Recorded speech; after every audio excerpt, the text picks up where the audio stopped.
Gimana ceritanya Jeffrey Epstein, seorang pria yang kalau diwawancara tuh kelihatannya biasa aja, malah agak aneh, bisa dikenal sebagai miliarder keuangan?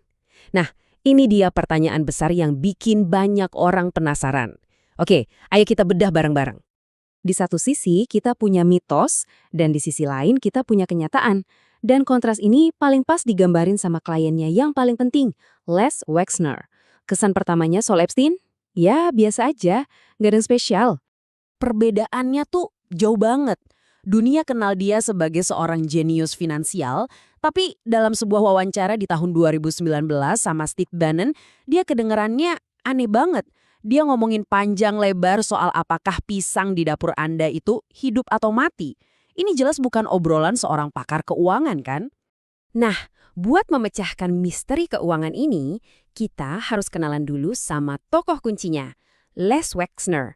Dia ini miliarder retail, pendiri merek-merek raksasa kayak Victoria's Secret.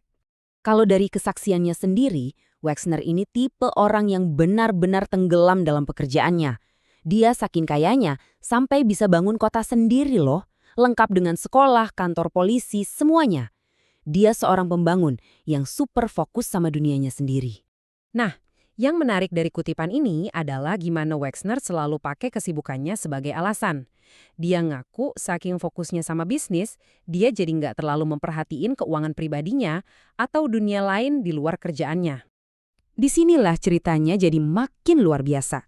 Entah gimana caranya, Epstein yang rekam jejaknya sebenarnya meragukan berhasil dapat kendali penuh atas kekayaan Wexner. Sesuatu yang belum pernah terjadi sebelumnya. Alat hukum yang jadi kunci di sini adalah surat kuasa. Wexner ngaku dia ngasih ini ke Epstein karena dia terlalu sibuk keliling dunia buat tanda tangan dokumen. Jadi, ya dia butuh seseorang yang bisa bertindak atas namanya. Jadi, ini poin pentingnya. Skala kendali yang dikasih itu gila-gilaan. Bukan cuma buat beberapa transaksi, tapi buat seluruh kekayaan pribadi Wexner yang nilainya miliaran dolar. Ini level kepercayaan yang luar biasa banget buat orang yang baru dikenal dan rekam jejaknya juga nggak jelas-jelas amat. Contoh paling nyatanya, rumah ini. Ini adalah rumah pribadi terbesar di Manhattan. Awalnya ini punya Les Wexner. Terus entah bagaimana rumah ini plus sebuah jet pribadi tiba-tiba pindah tangan jadi milik Epstein. Dan jawaban Wexner ini benar-benar nunjukin tingkat ketidaktahuan yang dia klaim. Waktu ditanya detail transaksi jutaan dolar ini, jawabannya luar biasa. Sekantong uang. Dia ngaku nggak tahu gimana dia dibayar buat asetnya yang paling berharga. Aneh banget kan? Oke, sekarang kita tinggalin dulu kesaksian dan omongan orang. Mari kita lihat datanya karena angka nggak bisa bohong. Spekulasi bisa berhenti kalau kita lihat angkanya, dan angka-angka inilah yang akhirnya memecahkan misteri ini.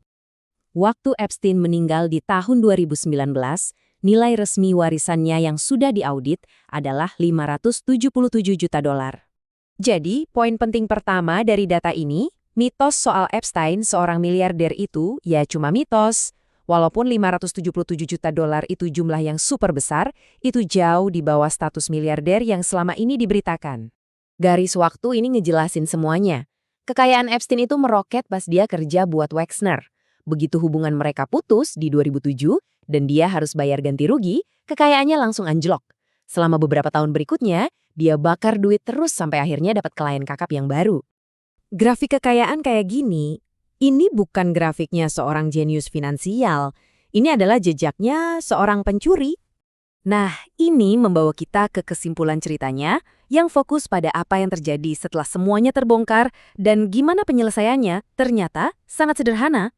Jadi, di tahun 2007, istrinya Wexner, Abigail, yang kebetulan seorang pengacara, mulai ngurusin keuangan keluarga dan akhirnya nemuin apa yang terjadi. Tapi, bukannya lapor polisi, mereka justru selesain masalah ini secara pribadi. Mereka bikin kesepakatan, Epstein bayar balik sekitar 100 juta dolar dan kasusnya nggak pernah dibawa ke pengadilan. Setelah semuanya kebongkar, ini penilaian Wexner sendiri soal Epstein. Dia bukan cuma bilang Epstein itu pencuri, tapi seorang penipu kelas kakap, bahkan lebih parah dari Bernie Madoff, sangat licik dan jahat. Dan ini dia kuncinya. Menurut tim hukum Wexner sendiri, kita nggak perlu bikin teori aneh-aneh soal mata-mata atau pemerasan. Mereka bilang uang yang dicuri dari satu orang, yaitu dari Les Wexner, itu udah cukup buat menjelasin hampir seluruh kekayaan yang Epstein punya. Jadi, ini meninggalkan kita dengan satu pertanyaan terakhir.